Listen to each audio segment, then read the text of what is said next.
Tala Wands, designed by Steve Smith and manufactured by Vic Firth. These are a nice addition to the drummer or percussionist's stick bag. One small issue: they don't make them anymore. What to do? Not a problem. I'm Professor Fiore, and I'm going to show you how to make your own.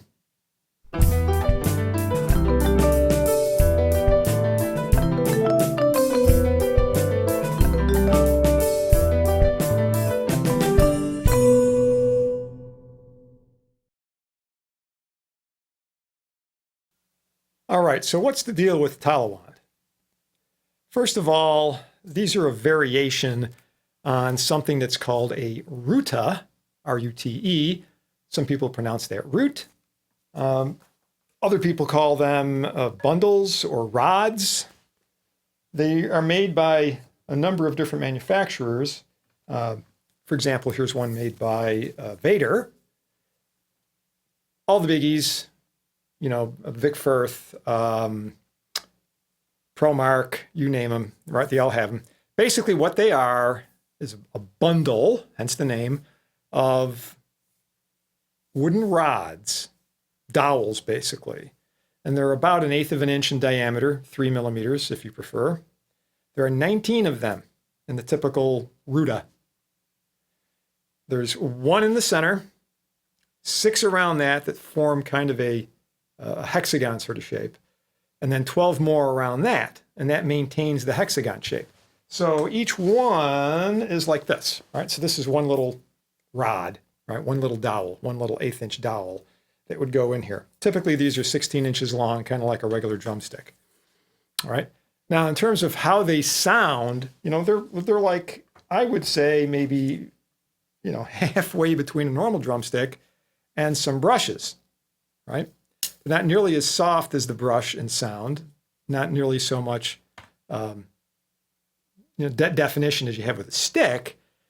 So they're a little quieter than sticks, which is nice, right? It's just a different sort of flavor that you get. I like to practice with them because the rebound is a little bit different, right? And certainly being quieter, you don't have to sit there with some headphones or, you know, whatever. You can just practice and, you know, not make yourself go deaf. Got to watch the ears, all right? So depending on your preferences, you know, this might be perfectly good, all right? Now, I happen to like the Tala Wand, this variation, for a couple of reasons. The first thing I'm going to point out here is that, you know, when these things are manufactured, they just take these 19 little rods and they put a little plastic sleeve around it to hold it all together, you know, and probably a little butt end thing here. But that's pretty much it, okay? And depending on the wood that you use and a few other little refinements, you'll find that one manufacturer to the other, you know, they'll vary a little bit, all right? The more unique one in the group is the Tala Wand. So the first thing I will point out is when you look at this end of it, you'll see that it's not all wood. It's not 19 dowels. There's only 12 dowels. And in the very center, there is what appears to be a piece of foam rubber. It's actually a little bit more complicated than that. But this construction, at least to me, makes for a slightly softer sound, a little bit quieter, and a little bit more spring, right, when you strike it, okay, versus this. All right, so I prefer these. Plus, the hand end of it, if you will, doesn't have this obvious hexagonal feel to it. That might not bother you, but I kind of like the more round quality of this. You can still feel the rods underneath, but it's, you know, more like round than a hexagon. Okay, so if you're moving it around in your fingers, you know, I find this a little bit nicer. All right, whatever. But if you like these, stick with them, right? If you want to try something different, let's just keep watching, right? So what's the secret? Okay. These things, if you really wanted to make your own, would be easy. You could go out and buy some 1/8 inch dowel, cut them up into 16 inch pieces, bundle them all together, and then just get some heat shrink tubing for this sleeve, right? Just go and get some electrical heat shrink tubing like yay. It would be either 5/8 or 3/4 of an inch, okay? And get your heat gun out, and off you go. Only thing you got to be careful about is, of course, you're using wood, so you don't want the heat gun to be set too high, or you're going to scorch the wood. Nobody wants that, right? So lower heat setting, keep this thing moving, you know, as you watch it shrink down, okay? I happen to like, when I make my versions of these, I happen to like to use the double layer marine heat shrink because it has glue in it, and that helps keep things together a little bit better. All right. So the difference, like I said, is this tip. What's going on there? So what you do is, well, I'll just start with this again. So you need these dowels. So you can go to this. You can go to your local home center, lumber yard, whatever, and usually you can buy 1/8-inch dowels and maybe 4-foot sections. All right. So you can get 3 dowels out of here, right? 16 inches each. That'll be 48 inches. So you need 12 per. In other words, you need 24 for a pair, right? So you cut that up. You're going to need 8 of these, 8 4-footers. And usually they sell them in like bundles of 10. And it'll be under $1 for each one. So each rod, that is. So, you know, that's not too bad price-wise. And you can cut them easily enough with a good like box cutter, or maybe get a little Dremel, right? You just cut those. And you size them up, get them all nice. Then just get a couple of rubber bands, right, to kind of hold things together. Now, you got 19 of them, and you're going to make one of these kind of things. You get 12 of them, and then you need what's in the center. Now, you might think that this, what looks like foam rubber, goes all the way down, but it doesn't. In fact, there's a 3/8-inch rod in here, a 3/8-inch dowel. So that comes up to here. All right, that's like 10 inches long. So you need a 10-inch dowel, and then you're going to take your 12 little dowels and run them around. Like I said, you can hold those together with maybe some little rubber bands. All right. One thing about this material, though, make sure you buy birch. If they have maple, that would be great, but that's not too common. Birch is what you want. A lot of times they sell these things as poplar. Poplar is very inexpensive, but it's a very weak wood. So if you make this out of poplar, this is going to start cracking on you like left and right. You're going to get little chunks of this are going to come flying off.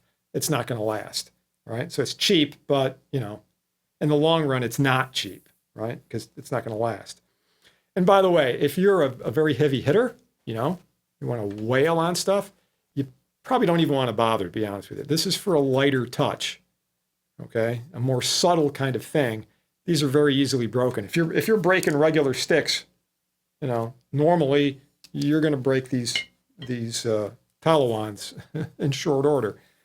So in any case, you find some birch. And by the way, if you can't find birch, I'll give you another option in just a moment. So you got your center dowel. You put the 12 around here. You hold it together with some rubber bands, and then get the tip end of it all nice and flush, because chances are you're never going to get these exactly 16 inches each. And then on the bottom end, right, what would be down here, you just take that and dip that into a little bit of glue. Doesn't really matter what kind of glue. You could use normal carpenter's glue, or I happen to have some, what's it called, hodgepodge, I think, just, you know, like little hobbyist kind of glue. You put in about maybe 1/2 inch, you know, a centimeter and a half, something like that. Because all you really want to do is just keep things together. It's not really, all that important, just for subsequent steps. So just dip that a little bit in there. Like I said, maybe 1/2 inch or so. Let that dry. And now you can deal with the whole unit, right? So you've got the 3/8-inch dowel down the center, and you've got a dozen of these little 1/8-inch dowels all the way around. All right. Now, you get yourself your heat shrink tubing. You're going to need 8 inches, half the length, okay, to get this piece of it down here. So run this up, right? Cut it, slip it over, get out your heat gun. Again, low heat. Get that all nice and solid. Okay, beautiful. Then you will notice, of course, you have this gap in here. Okay, don't worry. Where the dowel ends, the center dowel ends, which is right here, you cut 2 more pieces of heat shrink, right? So this is about 1.75 inches or so, right? 4 centimeters, whatever. Put that one on, heat it up, shrink it down, get a shorter piece, maybe about 1 inch. Okay, so, somewhere between 2 and 3 centimeters. I mean, this is not critical.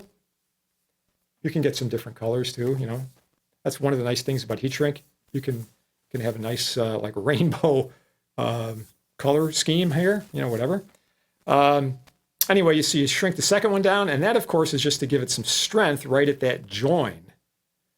And to sort of fill the gap, we need this quote-unquote foam rubber. And what that actually is, or what works really well, is this stuff.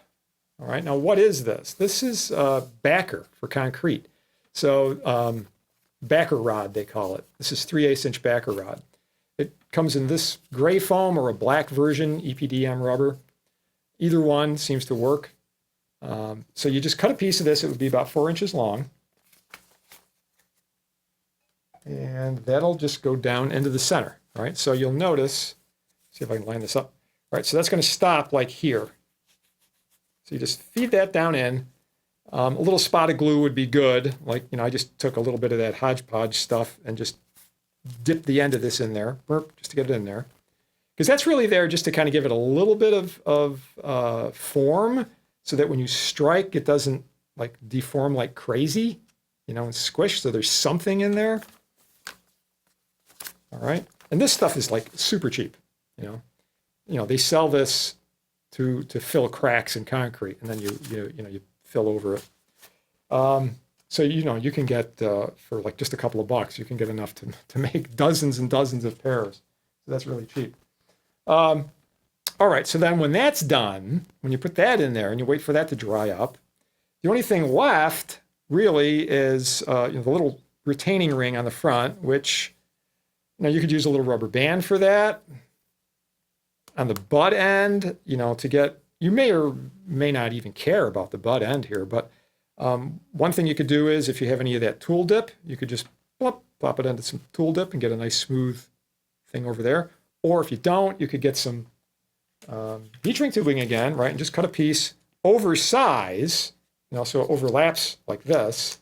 And then when it shrinks, this piece of it's going to kind of come in and curl in.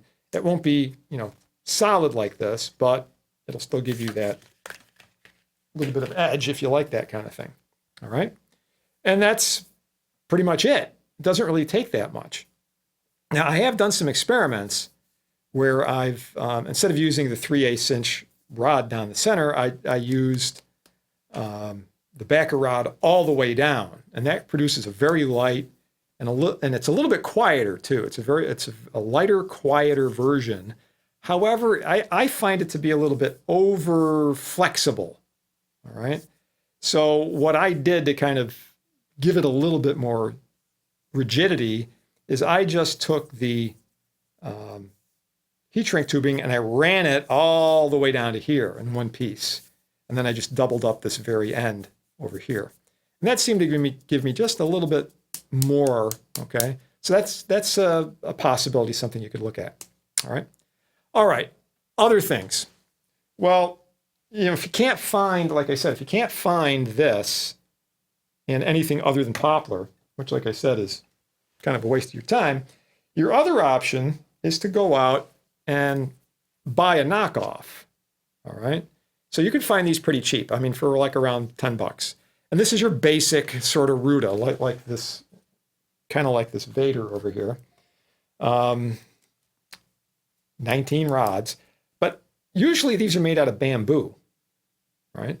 They're not made out of birch. And by the way, you could, past tense. They sold these Tala Wands in both birch and bamboo, and they did sound a little bit different. I had both. Depends on your mood. But anyway, you can buy these things in bamboo, and they're relatively inexpensive. They're usually about $9-10 a pair. Okay, so you could take this, and these are just, like simple single layer heat shrink. There's no glue or anything. So you can get out your little box cutter and just carefully run along the edge here, and this will just peel right off. Same thing down here. And then you can take this cap, pull that off, save it. That's what you can put on your new one, right? Do the same thing, run this down. This will come off. Of course, the butt end back here will be glued. So you'll have to be a little bit patient here, but you take your razor knife, box cutter, and very slowly run over this thing, and you will be able to get them to separate, all right? Don't try to bulldoze your way through there, though, but just be patient, and they will come apart. And what you'll get are 19 bamboo dowels. 19 of them. So out of one, right? So you buy a couple pairs of these, and you can make 3 pairs of these. And all you have to do is, repeat what I just said, except you have these pre-made, pre-cut bamboo rods, right? So you just have to go out and buy the 3/8 inch center rod, and it doesn't really matter if that's poplar or not, right? That's being 3/8 inch. That's not the weak link. The weak link in the chain is these guys, right? So you can get that 3/8 inch rod down the center, run 12 out of your 19 around here. And like I said, kind of hold it together with rubber bands, do the little glue thing, put the heat shrink on, off you go. And like I said, you can save your end pieces in these little rubber things, and you've got yourself your own version of a Tala Wand. So, the closest thing, by the way, if you've never used one of these rute things, the closest thing I can think of it is a whip. This is one made by Regal Tip, Colato. Those are basically plastic rods. They call this a blastic. Kind of a fun name. That's probably the closest thing I can think of it, but whatever. So here's one I made. All right, so this happens to have bamboo. This is one of the ones that was, sort of recycled from one of these. I bought some of these. And, there's the heat shrink, the recycled little butt piece, the little rubber retainer ring, and, have a blast with the colors, right? But this, to me, is as close as I've ever experienced to one of these, all right? Of course, it doesn't have the Steve Smith signature on it, but it actually costs less. When you add up all the pieces, it costs less than if you could still buy these. I mean, these went for somewhere around 20, 25 bucks. If you add up all the pieces, especially if you have some stuff kicking around in your shop, you got some heat shrink tubing or whatever kicking around in the shop, it's very cost effective, all right? And you can make as many of them as you want, all right? Cool. All right, so I hope you've found this instructive, right? How to make your own version of a Tala Wand. And I will bid you a happy percussion drumming day. Take care.